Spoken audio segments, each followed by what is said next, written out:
Tekmovalni premor še zdaleč ne pomeni, da moštvo spi na zadnjih rezultatih in dobrih predstavah. Še je precej prostora za napredek in predvsem za sprejemanje novih idej trenerja. V ta namen je Kruno Jurčič svoje varovance odpeljal na mini pripravljalni ciklus v pogosto uporabljeno pripravljalno bazo v Moravske Toplice. Povečana intenziteta treningov v kratkem obdobju za še boljše izvedbe v prihajajočem napornem ritmu tekem vikend, sreda.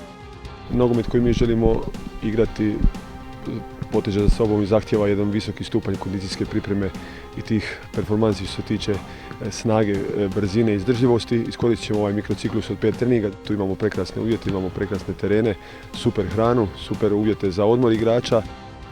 Fanti su reagirale jako dobro u ova prva 2 treninga, jako smo zadovoljni, nadam se da ćemo ova 3 odraditi, da će nas vrijeme poslužiti i da ćemo se zadovoljni vratiti u Maribor. Šuler nažalost će biti odsutan po nekim procjenama liječnika 10-ak dana, međutim nadamo se da će i njegova povreda biti brže sanirana, da će nas on već iskoristiti ovaj period od 14 dana bez utakmice i da će u onom trenutku kad dođe utakmice biti spreman za nastup. Med tistimi, ki v tem času ni treniral v polnem obsegu, je eden najbolj standardnih od začetka sezone.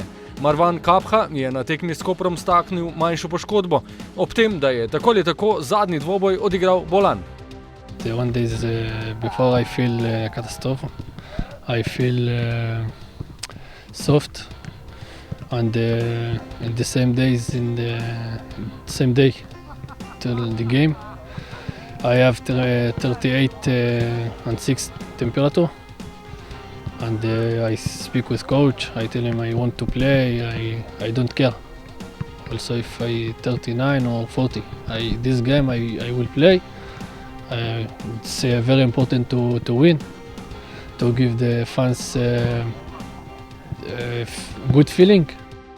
The last game I get injury in the knee, but I try to training normal. Po mini pripravah v Prekmurju se bo moštvo na nadaljevanje sezone s pomembnimi tekmami v prvenstvu v Celju in v Ljubljani ter pokalnima obračunoma z Rudarjem pripravljalo v domačem okolju.